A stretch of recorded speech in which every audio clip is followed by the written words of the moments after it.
Bulgaria, another day, another election. Have the results prolonged or solved Bulgaria's economic impasse? And of course, who is meddling in these elections? Are Bulgarian politics in some form of downward spiral? Join me, Jan Darash, for How We Got Here. Bulgaria, a monarchy at the time, joined World War II in 1941 on the side of the Axis powers. But after the Soviet Union declared a war on the country, a communist guerrilla carried out a coup d'etat in September 1944, eradicating up to 3,000 political opponents. The new regime then sided with the Allies. The post-war period saw rapid industrialization and a significant improvement in Bulgarian standard of living. Communists would rule the country until 1989, when they would be forced to rebrand under a socialist label amidst Europe's pro-democratic revolutions. Although Bulgaria picked a westward direction, joining NATO in 2004 and the European Union in 2007, echoes of its Soviet past resound still today. There were no almost democratic opposition during the communism, and now we have parties that are out of identity, in fact. This lack of distinctive characteristics and clear vision for Bulgaria's future have contributed to a streak of 7 elections in a little under 4 years. None of the ballots, likely including the latest which took place on Sunday, has brought about a consensus on the structure of a new government. But they have rendered voters increasingly disheartened.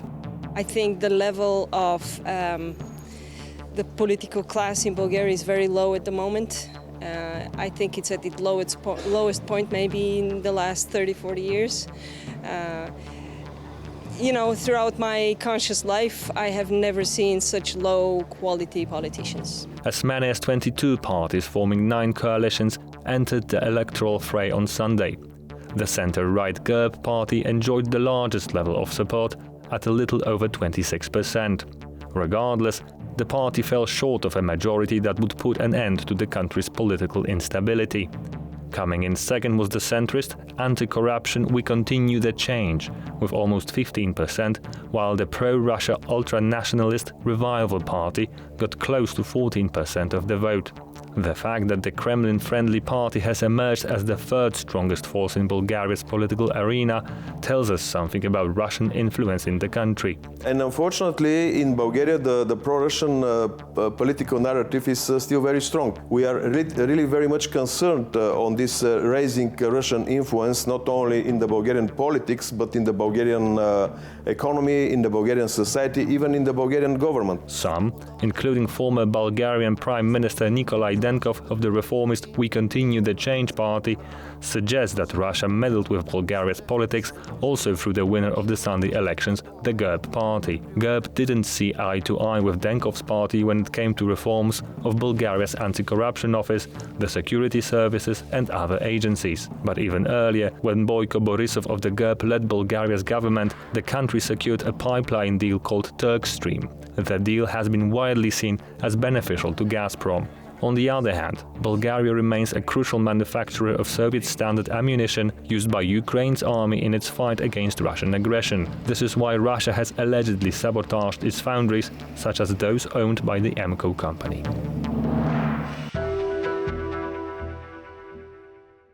My guest today is Spasimir Domaradzki, and he's a political scientist at the University of Warsaw and the Institute of Central Europe. Welcome to the programme. Thank you for inviting. 7th election in Bulgaria. What's your evaluation of this particular one, or is it like the other 6 beforehand? Well, indeed, it's the 7th election, and it seems to be like the other 6, but none of them is like the previous one. And I think that this one is particularly interesting for its own sake. In particular, we have a situation in which, if I can largely describe this as the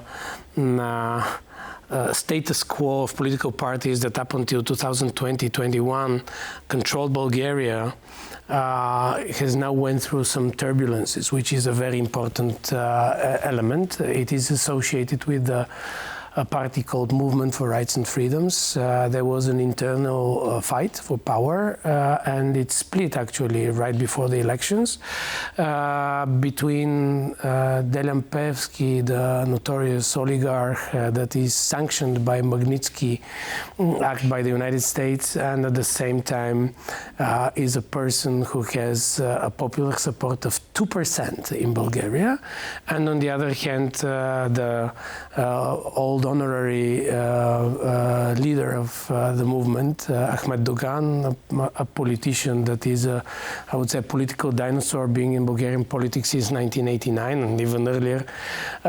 So this split is extremely important because it showed, first of all, the pursuit of those elements of the Bulgarian society that are associated with these, with all the political pathologies associated with Delian Peevski, not only to be capable of securing sufficient amount of votes to make it to the parliament, but actually to be able to make it as the fourth largest political party, despite the fact that he only started his own separate political project.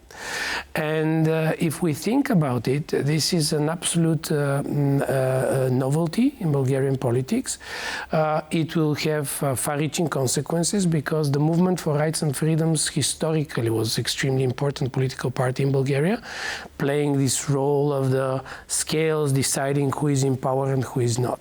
That's one thing that has happened, and it will have an impact on the post-election situation. The second very important consequence of these elections is the emergence of a number of small political parties.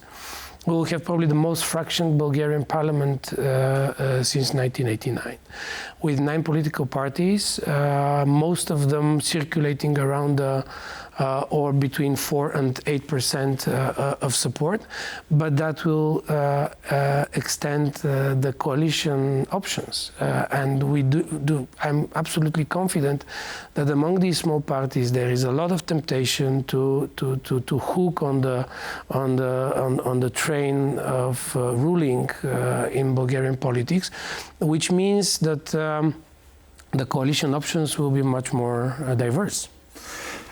They've not had the other 6 elections. They've not had the possibility of making a lasting government. And you say you seem to be more optimistic for this one because of the arithmetic in the parliament. What's that going to?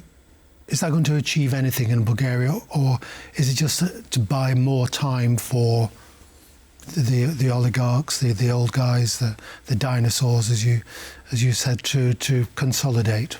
That's an excellent question, and of course it very much depends on the political goals of those in charge. If we look at Boyko Borisov's party and its core, it's apparent that he literally departed from all his political opponents, and most importantly from his main political rival, the reformist bloc of We Continue Change and Democratic Bulgaria.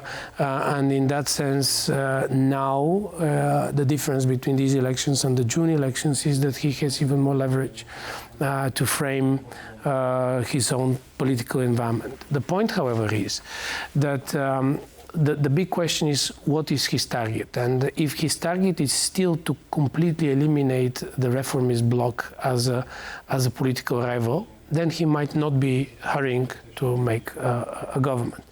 On the other hand, I think that there will be a number of political players interested in ruling, not only because Bulgarians expect finally to have a legitimate government, but in particular because they will be able to solidify and strengthen their positions in the next elections. And among these parties that seem to be prone to pushing forward the establishment of a government, apart from Borisov's GERB in the appropriate constellation, would be exactly Peevski, in my opinion. And there will be a competition among the small parties who can be this additional beneficiary of such a formula. On the other hand, for Borisov, he wants one thing first. to rule together with the reformist bloc, because he knows that this is the way how he diminishes their influence and actually proves that they are not reliable to their own voters, to their own political supporters, because they promised to eliminate Borisov from the political landscape, and if they cooperate with him, they undermine their own arguments. So in that sense... That's politics, I suppose, isn't it? Absolutely, it is, but this is the essence. If Borisov will decide that he still wants to further weaken the reformist bloc, we might expect that there will be no government. If, however, he will realize he is strong enough to secure and take over and provide secure his endurance for the next 4 years, I think he would be ready to go for a government. All these machinations are set against the background of a very low turnout, 38%. What's that doing to Bulgarian society as a whole? Is it just entrenching its splits, or just turning people off totally the political process? The turnout is one of these concerning matters when we observe Bulgarian politics. These elections, the turnout is actually higher than during the previous one in June, when it was 31. So technically there is some enthusiasm among Bulgarian commentators claiming that, well, people realize politics matters. But if we have to be honest, we talk about 1/3 of the society deciding about the whole country. And what is even worse, we saw a number of political pathologies associated with these elections. Endless allegations of vote buying, corporatist voting. In a sense, even this test of democracy was not passed with an A, to be diplomatic here. What is even worse, largely the society has become apathetic towards the nature of Bulgarian politics. And that also triggers a number of questions related to the functioning of democracy in Bulgaria. What is even more terrifying is the fact that Bulgarian politics actually discovered a model for the last 3 years how to rule without a legitimate government. We have already most of the time spent over the last 3 years was ruled by technical governments or interim governments, appointed by the president and with little or no legitimacy. So why to change a model that actually allows to endure, to push forward? It's enough to look that technically people who are kind of deprived from the access to power like Borisov. If you look at the current Bulgarian nominee for the European Commission, she was one of the closest Borisov's aides, and it's a clear indicator who gives the cards in Bulgarian politics, regardless of the fact that nominally they were not in power. But does this mean that generally, I suppose you can say it's an Eastern Europe feature, that too much was expected of the post-communist change? There's an idealism that democracy, a democratic election and all that flows from that will usher in a new dawn. I've tried and mix my metaphors, but it hasn't really. It's the same messy deal-making politics that we see everywhere in Europe. Let me put it that way. I mean, this question is like opening a Pandora's box, because it is a very complicated matter. I think that one of the things we should not forget is that in practical terms we had different patterns of transformation. And what has happened in Central Europe, in Poland in particular, but in Czechoslovakia and in Hungary is one pattern, and what has happened in Bulgaria in particular is a different pattern, much closer to the Moscow type of political transformation, and it had in numerous ways replicated the existing model of democracy or a form of facade democracy as we know it from Russia. And in that respect, of course, Bulgaria has its specifics. It has a very toxic relationship between the organized crime and the oligarchic structures that control the country, but at the same time, it is a country member of the EU, it is a country member of NATO, and we see that also these factors, in one way or another, determine the fact that this country cannot simply make its turn towards Lukashenko type of politics or something of a similar kind. But on the other hand, it is extremely discouraging when you see that after 30 years of democracy, people largely consider this process futile. There's a vague echo of Eastern Europe in the 20s and 30s, a disillusion with the an idealistic form of democracy, or too much that was expected of it, and the region seemed to transform into a kind of semi-authoritarian model. Well, indeed, we have countries in which we identify these very dangerous and negative political trends. But if we are to look at the historical consequence of these activities, I would say that Bulgaria is not one of the last countries of concern. It was one of the first countries of concern. What we observe today are the consequences of a state capture that endures in Bulgaria for already more than 15 years. We are seeing a model in which the democratic mechanisms, yes, they take place. The rituals are maintained in one way, yes, but the reality takes place beyond them,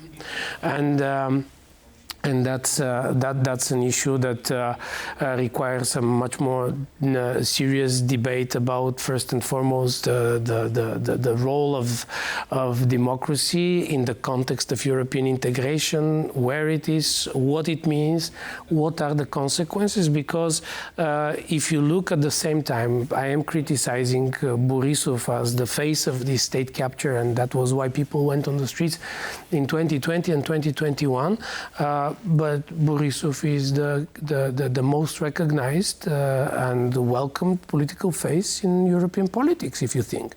So it is a matter of a very serious discussion, especially that, we have heard raised arguments about democratic backsliding in the context of Hungary and Poland, but somehow this argument was never raised towards countries like Bulgaria in the way and in the vein with the introduction of procedures, formal procedures by the EU, which actually also tells us something about the nature of European political elites. A final question to you. We've been having this very kind of philosophical discussion about the use, the point of democracy. How do you see the next, going back to the ultra short term, how do you see Bulgaria in the next year, the next few months?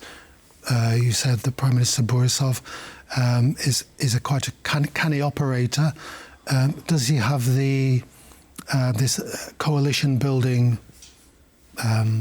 bullying, cajoling, convincing this time? Absolutely. Borisov is an extremely canny or skillful politician. He mastered one thing that always pops in mind. He mastered the way of eliminating political competition through cooperation. And in that sense, as I said earlier, for him it will be very important. He will have to reveal his cards very, very quickly, because the Bulgarian political reality now, these results lead to expectations. People need to know which way this is going to go. There were some preliminary statements prior to the elections. Borisov said that if he's going to have 80 MPs, that he is ready to become the prime minister. He doesn't have the 80 MPs, but that doesn't mean that he might not be ready to become a prime minister. the question mark is at what price and what form. He would love to drag into this coalition the reformist bloc. They will be resisting, hopefully. If they will not resist, then they will be swallowed, and we will have most probably elections in a couple of months. Yes. Yes, thank you very much for coming in, Spasimir Domoradsky, to the programme. Thank you for having me. That's all we have time for today. Keep staying with us at TVP World and join us next time for How We Got Here.